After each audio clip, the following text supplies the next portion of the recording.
Is there a war coming in the Middle East? Are we headed toward a one-world government, a one-world religious system? Will America be attacked again? Do ancient prophetic texts warn of a time we are living in? Are we in the last days, the time of Jacob's trouble, the end of the world as we know it? And what of the increase of UFO sightings? While we may disagree as to what is causing the phenomenon, we can agree that it is real, burgeoning, and not going away. Is this the coming great deception that ancient prophecy warns us about? Does time seem to be accelerating? Join me, your intrepid host, L.A. Marzulli, as we explore these and other riveting and stimulating topics. This is Acceleration Radio. Welcome to Acceleration Radio. Thanks for tuning in. If you've joined us in the last few seconds, but after the start of the program, you will have noticed that, well, I'm not L.A. My name is Mark Kahn. I'm sitting in for L.A. while he's on special assignment. You'll be hearing more about what he's found in the weeks and months ahead. But for now, just know that some of the things that he's found are literally paradigm shifting. These could be very significant in our search for the truth. With that in mind, you need to be aware of a new video on LA's series that's getting ready to hit. It's called Secrets of the Supernatural Voices from the Other Side. Make sure to check out LA's website, that's lamarzulli.net, or his blog at lamarzulli.wordpress.com, and you'll be able to order the video from there when it's available, which should be very soon. Now, today, this is a kind of a unique day for those in the United States of America. On July the 4th, 1776, the Continental Congress approved the wording for the Declaration of Independence. That's the day that Americans choose to celebrate freedom and the birth of the nation. It wasn't actually the day that independence was declared. That was actually 2 days earlier, on July the 2nd, 1776. It's not the day that the Declaration was signed. That was actually a month later, on August the 2nd, 1776. It's not even the date that the news was delivered to Great Britain that we're declaring our independence. That actually took place in November of that year. But July the 4th, well, that's the day that we celebrate. So, happy July the 4th. Now today, I'd like for us to explore two different pieces, two different ideas in our time together. The first is this idea, of course, that L.A. has spent so much time researching and talking to you about, and that is the UFO phenomenon. We talked about it some last week on how disclosure was occurring and what it might mean. You know, I've had an experience, just like many of you probably. It was a number of years ago. I was riding in my car. I live in the gorgeous Ozark Mountains of southwest Missouri. And we were on our car heading north on our highway, a couple of miles from our house. And my youngest son was sitting in the passenger seat. And we look up in the sky, and in front of us at about the 11 o'clock position, there was just simply something hanging in the air. Have no idea what it was. I can still see it in my mind's eye. Those were the days before high-definition cameras on every cell phone that you had. I had one. I can't remember now what it was. It had a camera, but we tried snapping a couple of pictures, and it's blurry at best. I don't know what I saw that day. It wasn't a balloon. It wasn't an airplane. I don't know what it was. That's the reason it's unidentified. That's the unidentified part of the unidentified flying object. And, you know, people say that there's lots of different things that people mistake for, well, flying saucers, for unidentified flying objects. They list several of them. The first that they list is military experiments. And as we discussed last week, I have to think that that is certainly a portion of those things that many people see in the sky above us. We're not aware of everything that the military is working on. I'm glad that I'm not aware of everything the military is working on.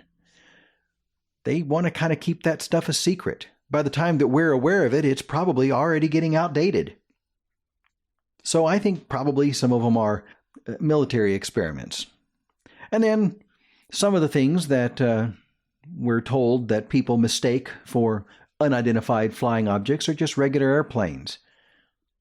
Well, that one's a little more hard to believe, I think. I'm pretty sure most of us understand what an airplane looks like. You know, in the night sky, if it's flying over, typically you see its running lights and they're blinking on and off. You're able to identify it and you see it and you look and you know, that's an airplane.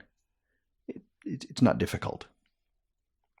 One of the more astounding things that people try to explain away the phenomenon, the things that people see, is by trying to explain, well, what you're actually seeing is the planet Venus. I mean, could it be? Well, I suppose. But it just kind of sits there, you know? I mean, if you stay out for several hours, it's going to move in the sky. But it's not like it's zooming overhead or doing some type of crazy high G acrobatics in the night sky. It's not forming different light patterns coming in and out of visibility. It's just kind of hanging there. So that one may be a little more difficult. I think that one's stretching it some. Balloons. That's one thing that people say, well, people are really just seeing balloons. Well, I guess, maybe. I've seen some videos from different places that I guess some of them could have been balloons. Maybe that's what they were seeing. Not all of them. You've seen balloons fly. Typically, whenever balloons are flying around, they're doing so pretty lazily. They don't move very quickly. And some of the reports that people give are highly energetic objects moving at a high rate of speed. Doesn't sound like a balloon. And then there's weird cloud formations. People say, well, what you're really seeing, these are cloud formations. They're unique cloud formations, but they're just cloud formations. Well, maybe. I've seen some pretty weird cloud formations being out here in the Ozarks of Missouri. We have some pretty strange looking clouds sometimes. But it's still difficult for me to believe that people who've lived in the same spot all of their lives suddenly look up in the sky one day and go, I'm seeing a UFO, when it's really just a storm cloud. Could it be? Well, I suppose.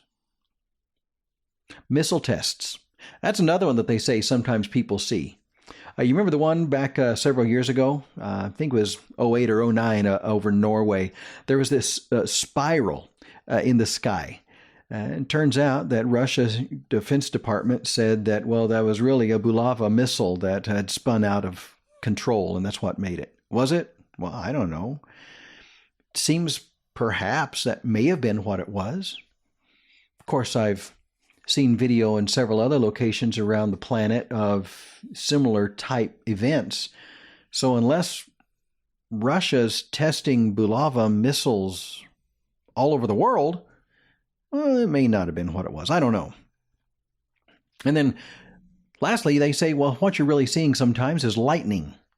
There's a special kind of lightning. It's like ball lightning. I've actually seen some ball lightning. It's pretty interesting looking. It's a little bit frightening, and it's kind of floating through the air like that. So could some of the things that people see be ball lightning? Well, perhaps.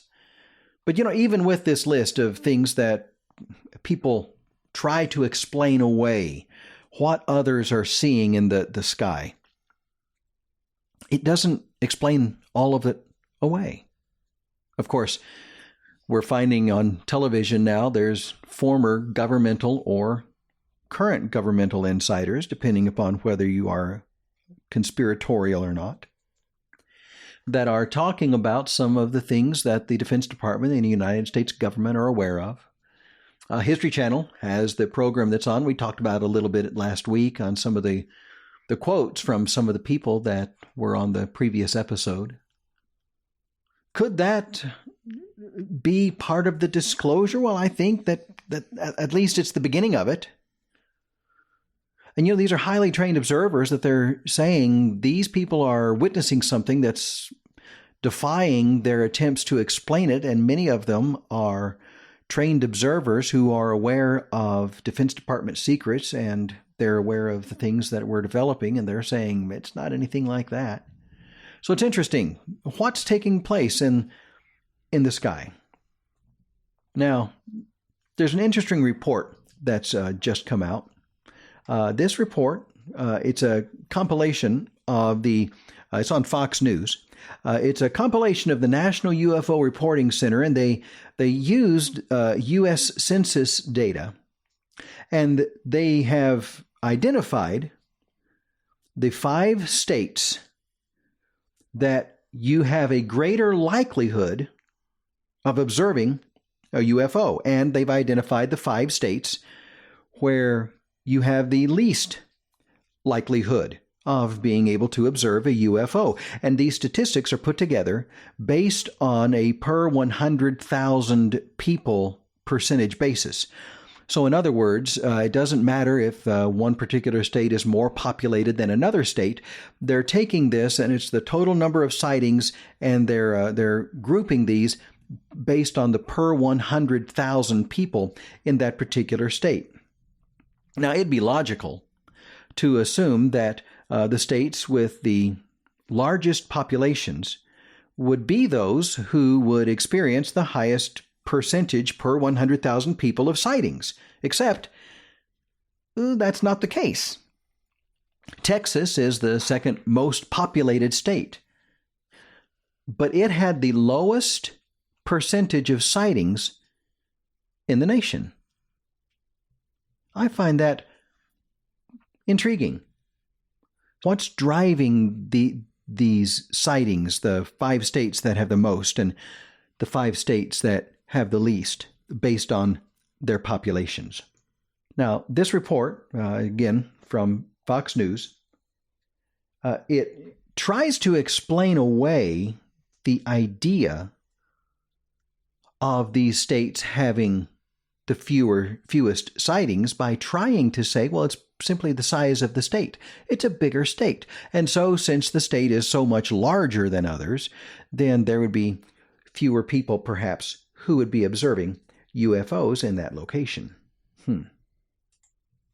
What could that be? Well, if you haven't seen the report, the 5 states that have the most UFO sightings, again, this is based on the number of sightings per 100,000 people. Number 1 is Washington State. Number 2 is the state of Montana. Number 3 is Vermont.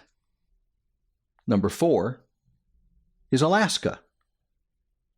And the fifth state where you have the most UFO sightings based on sightings per 100,000 people is the state of Maine.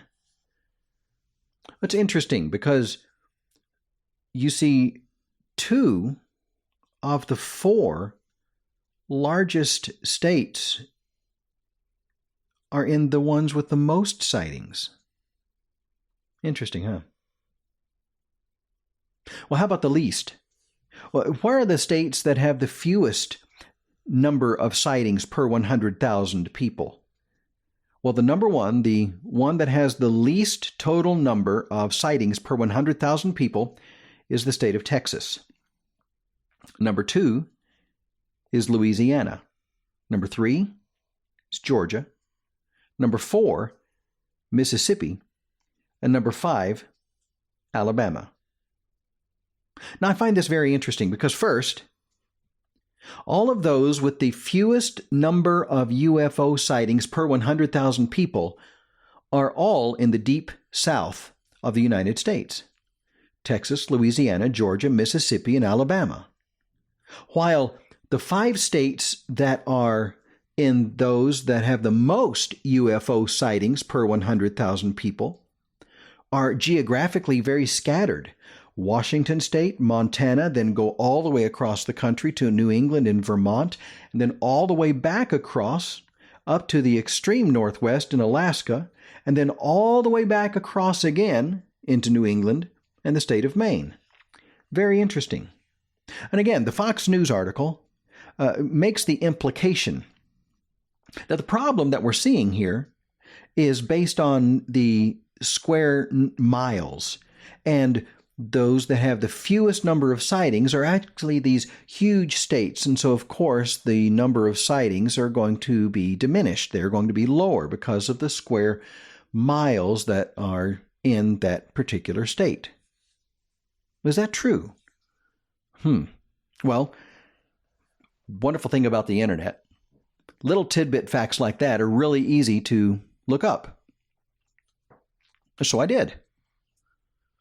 Turns out that Washington State has 71,362 square miles. This is a very large state. The state of Montana has 147,040 square miles. Now, Vermont, of course, is fairly small. It has 9,616 square miles. But then we get to Alaska. That's the fourth on the list with the most number of UFO sightings per 100,000 citizens. The state of Alaska has 663,300 square miles. And Maine's a fairly large state as well, with 35,385 square miles.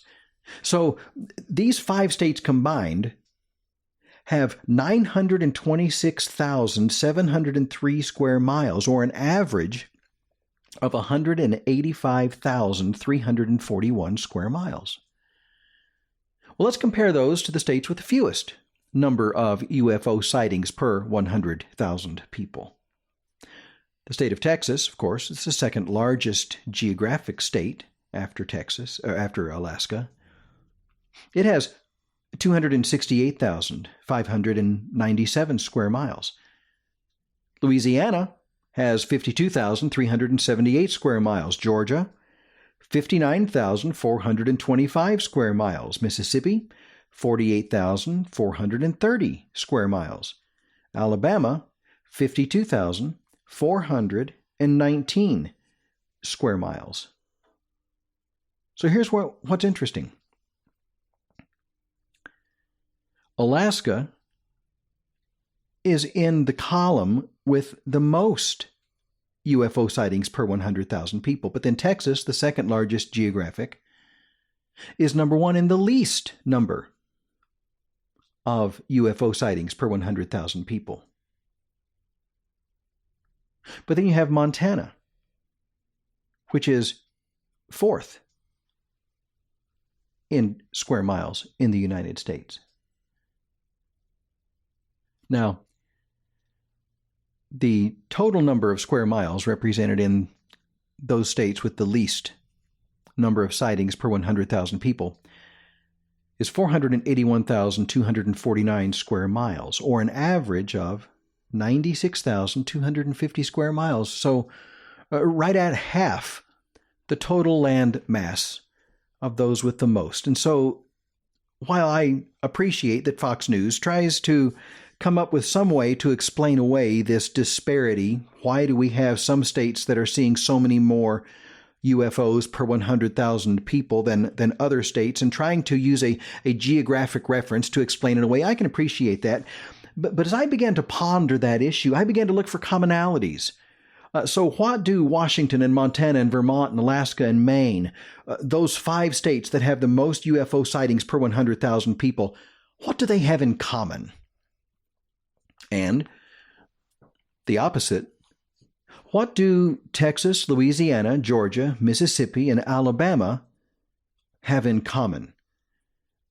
So that they share this place where they have the fewest number of UFO sightings per 100,000 people. Now, we'd be tempted to immediately say, well, what we see here is the fact that they're all in the Deep South. So, are we supposed to draw an inference from that UFOs don't like Southerners? Well, I guess perhaps there could be something to that, because usually it's the good old boys in their Chevy trucks with shotguns, and so there might be something to that. But I don't think that's it. In fact, I found an interesting poll that I think might have something to do with it. Now, I don't know. But I'm going to present this poll to you, and then we're going to talk about it a little bit more. And if nothing else, it gives us something to think about and ask, what if?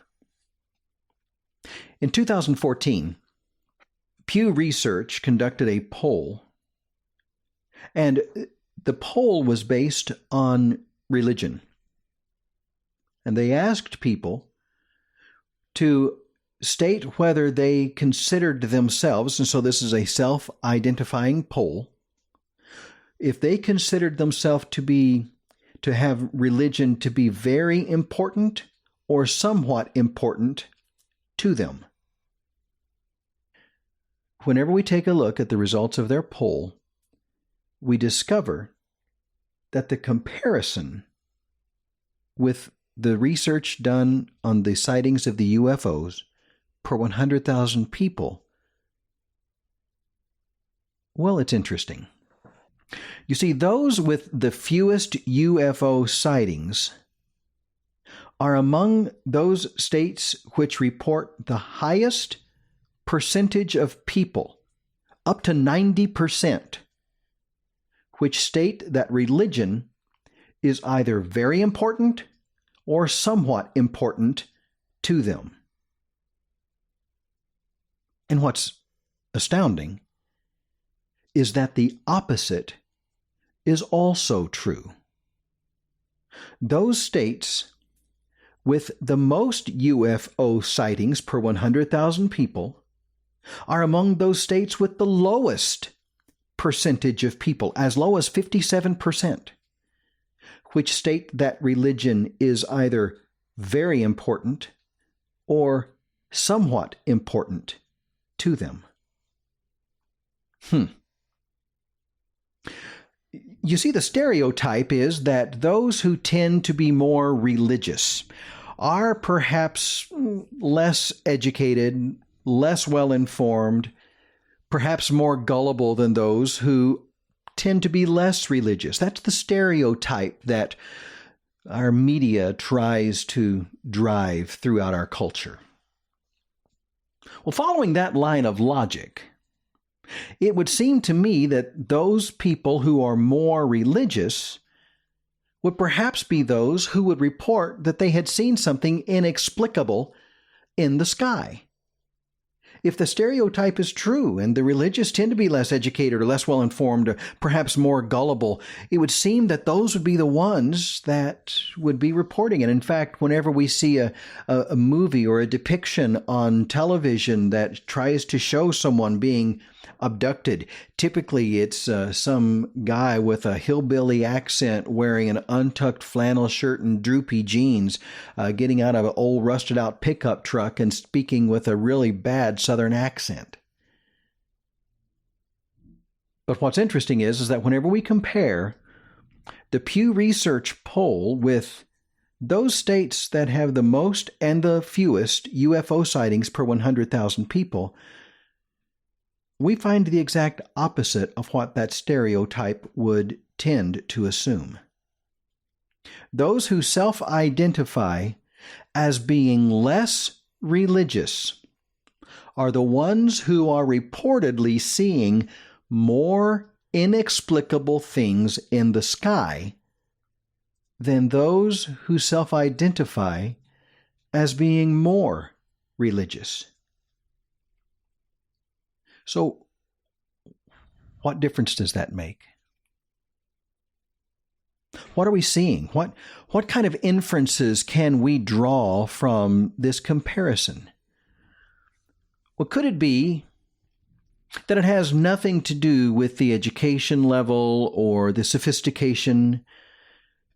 Could it be that it has nothing to do with whether an observer is well-informed or less informed, whether they watch CNN or Fox News, whether they listen to daytime talk radio, whether they have a conservative political viewpoint or a liberal democratic viewpoint or a conservative Republican viewpoint? Could it have less to do with that?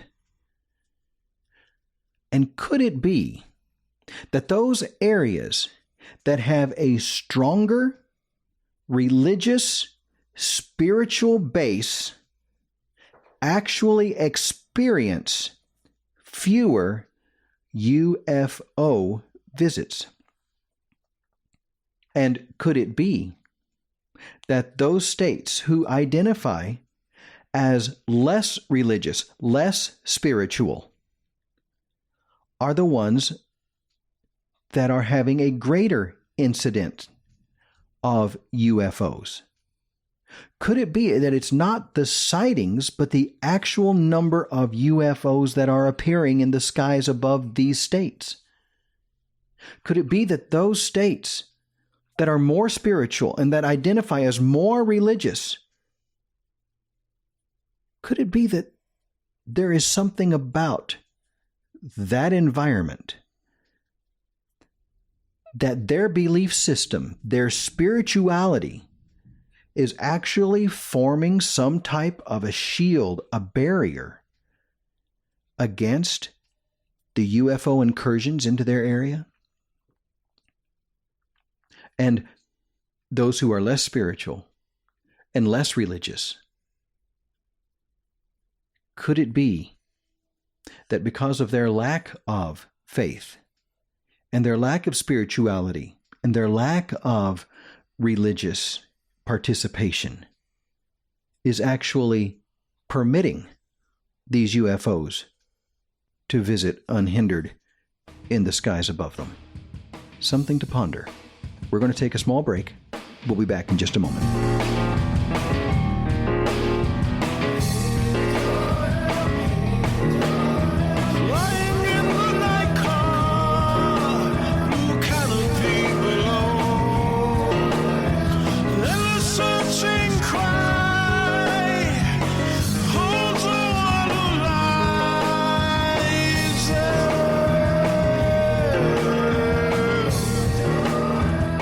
You know, food was different 60 years ago. It was minimally processed, free of pesticides. It was nourishing and healthful for your body. Today, GMOs, pesticides, herbicides, and heavy processing have depleted the nutrition of our food supply, which takes a toll on our health and energy. It's harder than ever to get the right nutrition. That's what Life Change Tea is meant to counteract. Our specially blended, powerful herbal formulas can give you more energy without caffeine. It's a mild cleanse, a mild daily detox. A good detox can help revive and bring back the energy of your youth. GetTheTea.com is the website. It'll cleanse you from the inside out with this herbal proprietary formula. Go to GetTheTea.com. There's no fillers, no GMOs. It's organic. Not available in stores. You must go to their website, GetTheTea.com. And their supplements are a great way to maintain your health. Read the testimonials on the website. Go to GetTheTea.com. That's GetTheTea.com. Hey, is that a new music app? Yeah, check it out. Surfer Music Discovery. It links to thousands of online stations, but the twist is you see the song names and artists that are now playing live. That's different. No guessing. Looks like a waterfall of music. So many formats. Rock, oldies, country, R&B, jazz, and a whole lot more. How's that spelled? Surfer. S-U-R-F-R. Is it expensive? It's free. No need to sign up or sign in. Get the Surfer Music app free from Google Play or the App Store. By jingoes, it's amazingly fresh and clean out here in beautiful New Zealand. G'day America, I'm Tabi, and I want to tell you about my new ultimate stain and odour remover, Jingos. My Jingos gunk gobblers will tackle stubborn organic stains and eliminate nasty stinking odours at the same time. Jingos effectively removes those little accidents like wine, coffee, dirt, blood, grass, even peat stains, and odours like fish, garlic, even skunk. Jingos is environmentally friendly, safe for use on fabrics, carpet, upholstery, and it works great as a laundry pre-soak on the worst pet or people accidents. Come on, America, what are you waiting for? Just go online and order your Jingos for $12.95 and get a 4-ounce travel pack free. Crikey, pay $19.95 and I'll double your order. That's 2 large Jingos and 2 travel packs for just $19.95.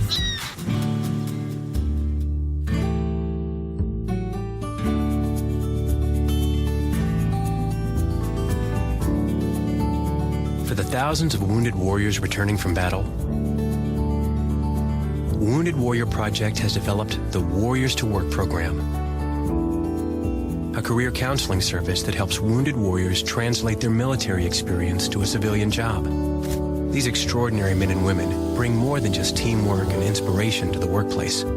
They bring proven world-class job skills. And to ensure proper placement, Wounded Warrior Project works with employers to find just the right job fit. Talented, skilled, and eager to get back to work, you have the opportunity to hire a seasoned veteran. Contact Wounded Warrior Project at findwwp.org. Welcome home the brave. Where will you be this September 13th through the 15th if you are a critical thinker seeking answers to questions like, what are aliens? Are they demons? Or visitors from other worlds? Do they have an agenda? And if so, how do we stop them from interfering in our lives? The place you need to be is Branson, Missouri, inside the Mansion Theater, as Gen 6 Productions presents The True Legends Answering the Alien Question Conference 2019, featuring writer, explorer, and filmmaker Timothy Alberino, author, lecturer, and filmmaker L.A. Marzulli, and UFO researcher Richard M. Dolan, UFO investigator Chase Kletzky, investigative reporter George Knapp, world-renowned researcher and author Steve Quayle, and many more. Reserve your seats or order live streaming now at gen6.com. That's GENSIX.com. Your official contact for the best alternative talk on the planet. KGRARadio.com.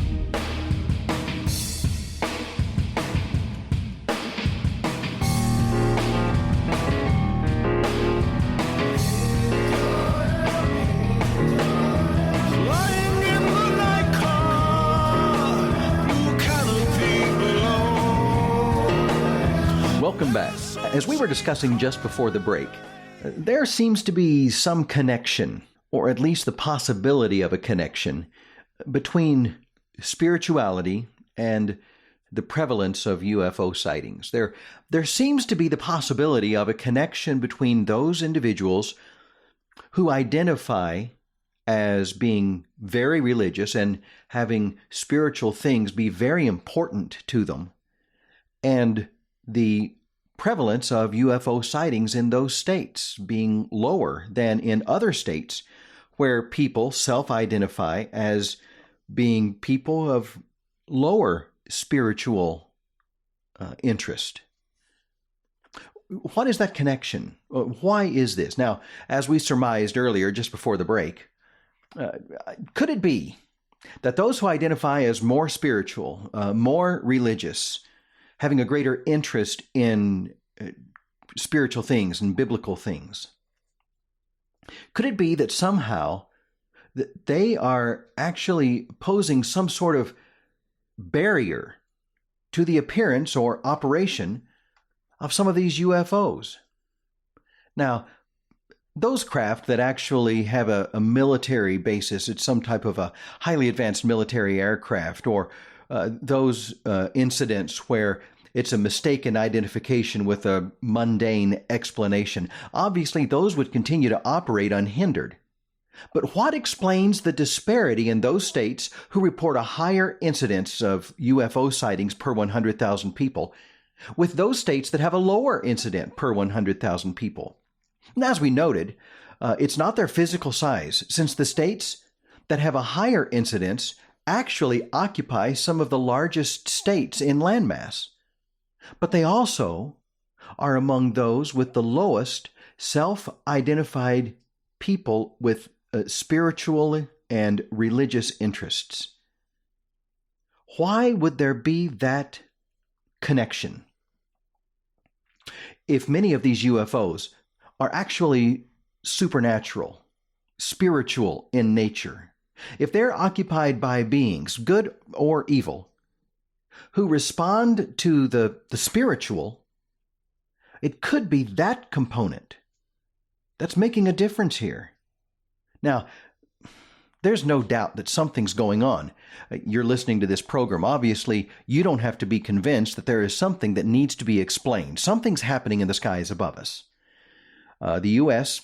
has, quote, scientific evidence of unidentified flying objects The Pentagon has this secret UFO unit. Harry Reid actually was instrumental, the former U.S. Senator from Nevada. He was actually instrumental in setting this program up in 2007. It's known as the Advanced Aviation Threat Identification Program. Now, he helped to create the program itself, and he was the one that requested the initial funding for this program. And this unit, which was the part of the Department of Defense, and the Department of Defense now says that it's been disbanded since 2012. It produced documents, and it describes the sightings of different types of vehicles that operate seemingly with impunity in both the air and underwater, traveling at extraordinarily high rates of speed. They don't seem to have any type of visible signs being aerodynamic. There's no structure, no surfaces that would give them lift. They don't seem to have any form of propulsion, at least that we can understand. They're able to perform maneuvers that would simply be impossible with the current state of our understanding of physics and with human occupants. The director of this department, the former director, named Lou Elizondo, he says that the existence of these unidentified flying objects using this technology that's more advanced than human capabilities has been proven, his quote, beyond reasonable doubt, end quote. Now, this is the former head of this secret U.S. government program. What's going on with these incidents? Well, I propose that there's the possibility that the reason that we don't understand it, the reason that we don't have any clue as to what's occurring in the skies and in the waters around us, is that this is a spiritual component. We understand the physical. We get the possibility of military aircraft or misidentification. But it could be that a significant portion of those things that we are seeing, that people are reporting in the night sky, that people are reporting coming out of the waters of the oceans and the deep lakes, it could be that these have a spiritual component. And it could be that the explanation lies in our relationship with that spiritual, and less in our understanding of physics. It's something for us to ponder and to perhaps file away as something that might be good to know in the future. Now I'd like to shift gears just a little bit, and I'd like to discuss a story that's been breaking, and it ties in somewhat with the UFO phenomenon, but only peripherally. And that is this idea that has been spoken about in our news media over the course of the last few days, the creation of human-animal hybrids. Now, as genetic understanding and manipulation techniques have improved over the years, particularly in the last few years, the possibilities of creating modified, unique, diverse life forms has become, frankly, almost an accepted part of life. The idea of GMO crops, regardless of what you might think about them, it's become part of everyday life. We really don't think that too much about it.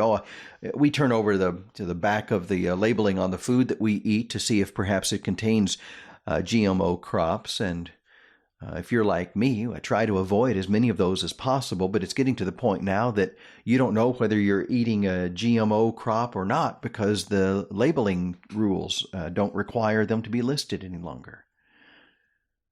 But what about manipulating higher life forms, modifying the genetic code of not just plants, but of animals and humans?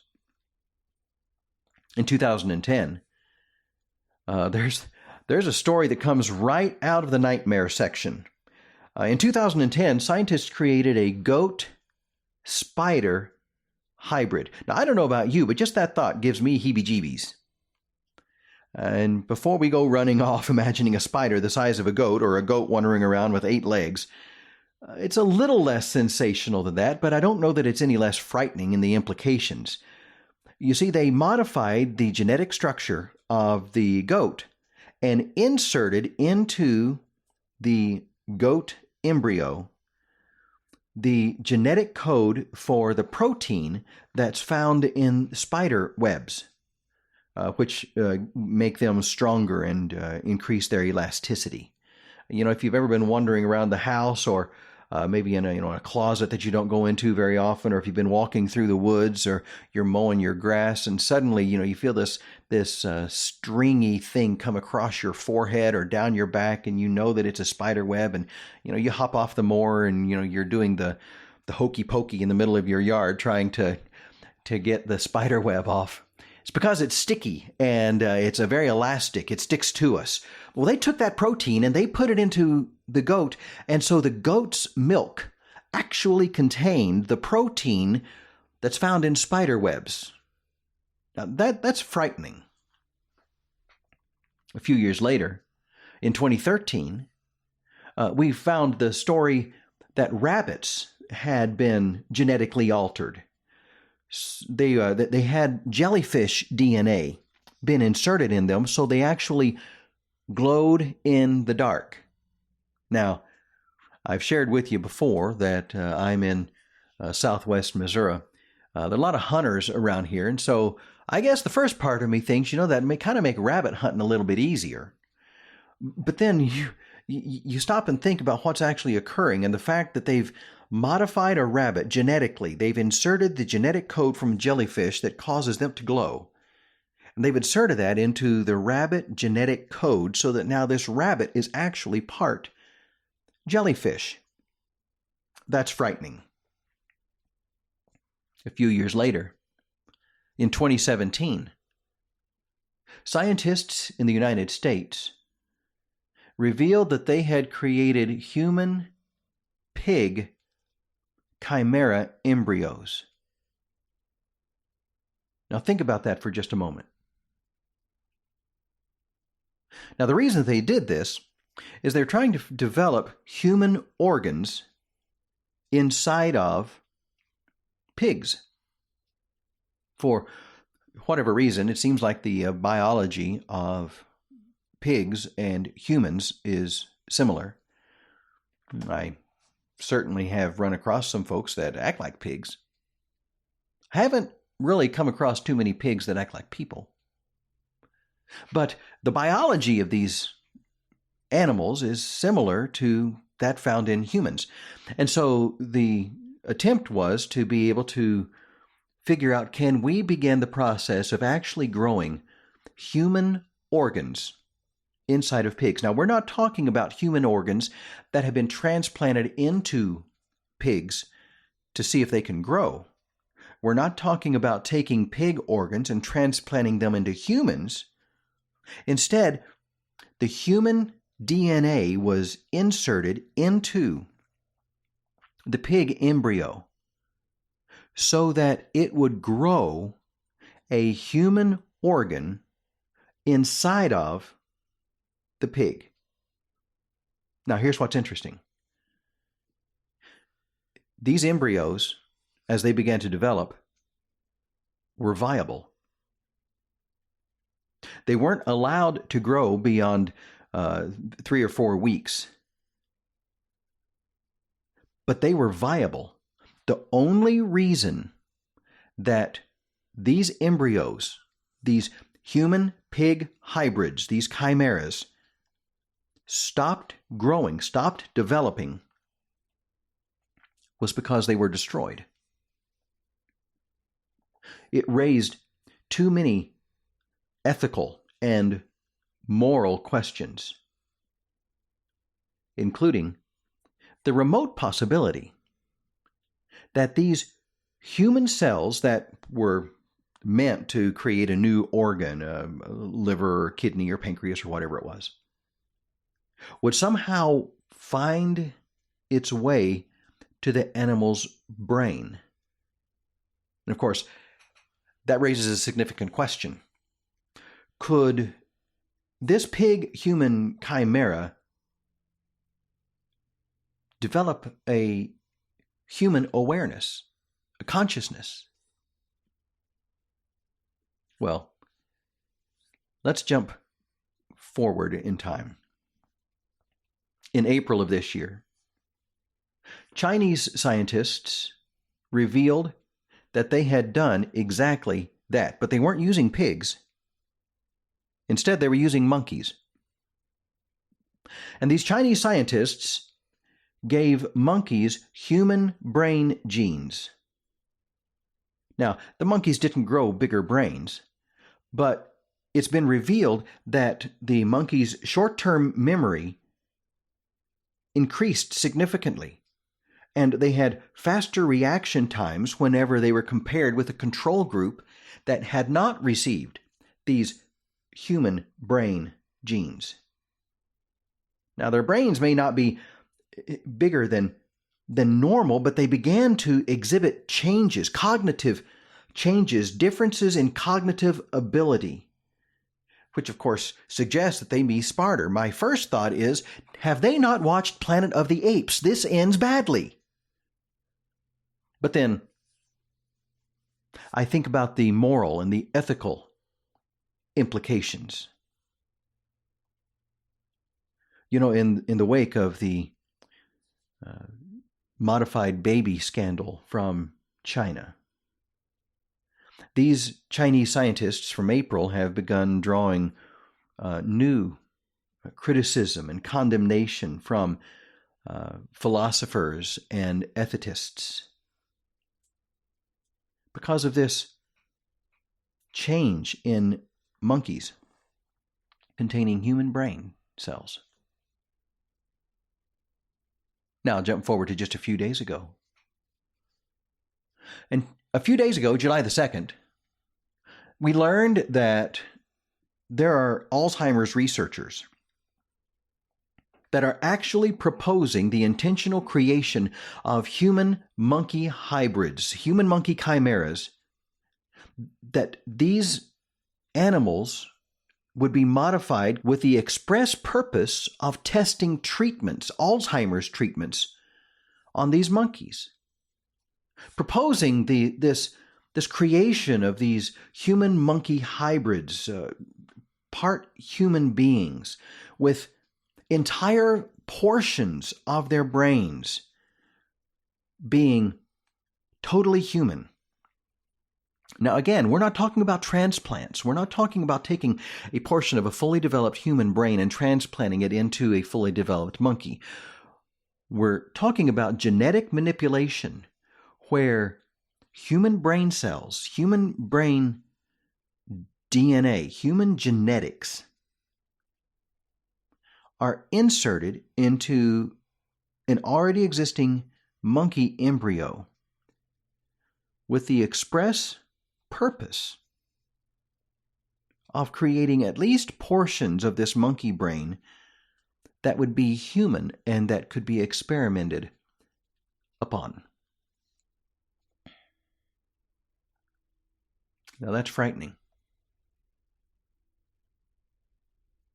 But what makes that so frightening other than the fact about the possibility of human consciousness? It's because it's in the brain.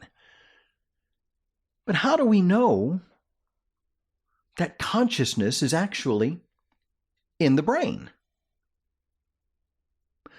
You see, there are stories that organs contain memories as well. I suppose probably one of the most famous cases would be a woman back from the 1970s. Her name was Claire Sylvia. Perhaps you've heard this story. Claire Sylvia received a heart and lung transplant. And after the heart and the lung transplant, Sylvia began to experience cravings and desires that simply had never been part of her life. She began craving beer and hamburgers, and began wanting to have a motorcycle. Her entire lifestyle altered.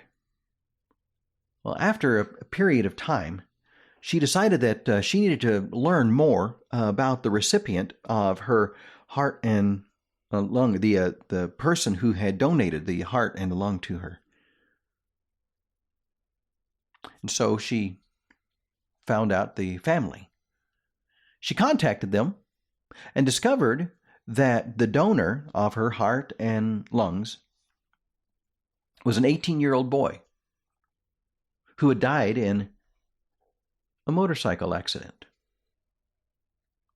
Now, if you're more interested in this, she's written a book. You can find it. She talks about her entire story. It's absolutely fascinating. Another extreme case would be an 8-year-old girl who received a 10-year-old girl's heart. And after the operation had occurred, the 8-year-old began to have horrible nightmares of a guy trying to kill her. And we discover that her dreams were so real and so vivid that her parents actually took her to a psychiatrist. And as he interviewed her and began to interact with her, he began to write details down about this individual, and it was found that the young woman that she had received the heart from was actually murdered. And the recipient's nightmares were so real and so vivid, and they had such detail, that as the psychiatrist began to write down the description of this man, the police were actually able to find the guy that killed the 10-year-old girl, and he was later convicted of murder. So we have these two examples, and of course there are many, many, many others, where at least memories exist outside of the brain.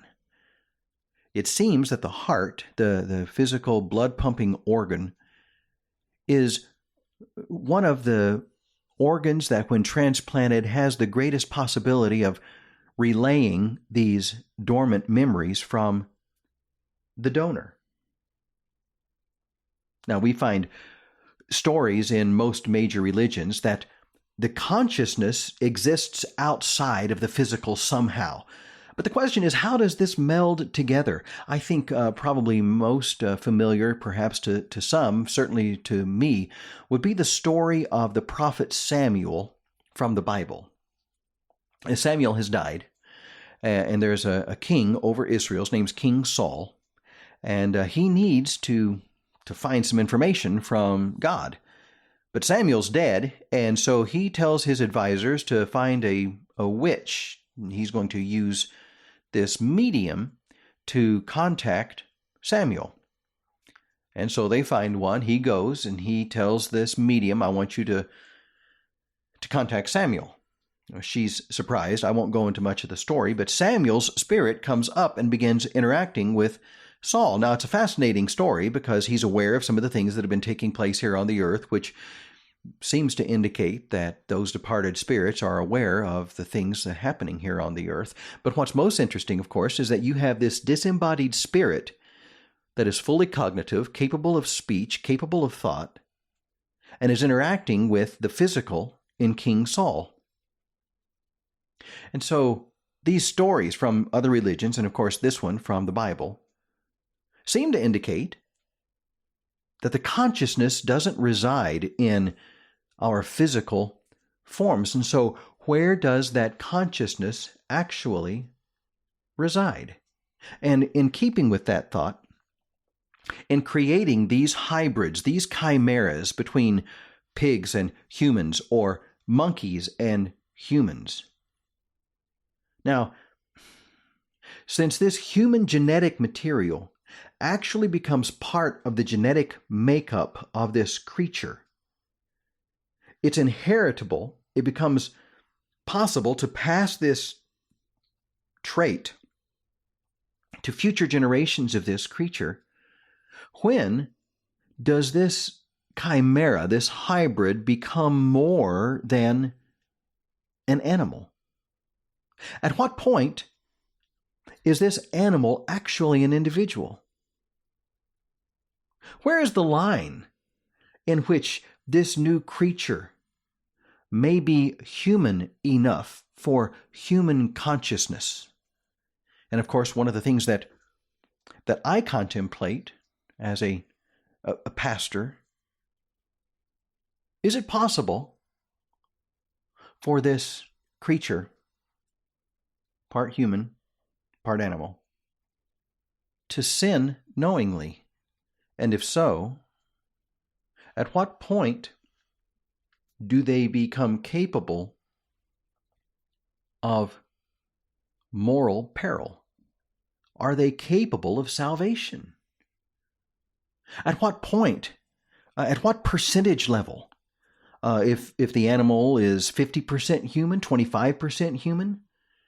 Is it only human if it looks human? How will its moral status be determined? What makes a human? If this creature appears to be a monkey but has a significant portion of its brain that's human, is it human enough? Is it only about the brain? What if we grow these animals, pigs or monkeys or whatever, and the creature has a human heart? We've already talked about stories where memories seem to reside in these, but does consciousness reside in them as well? What if a creature has this human heart or other internal organs? Are they human enough? Now, for me, I come from a biblical world view. I approach everything with the underlying premise that the Bible is true. And then that I see at the beginning chapters of the very first book in Genesis. As God is creating, He specified that animals were to reproduce within their own species. It was almost as if our God was anticipating the possibilities that we would reach the point and begin to experiment. So at what point do these animals become human? How do we even determine that? I'll leave you this week with those questions. I think I've probably provided more questions than answers in our time together today, but I hope I've given you some food for thought. Until next time, this is Mark Kahn. Thank you for listening to Acceleration Radio.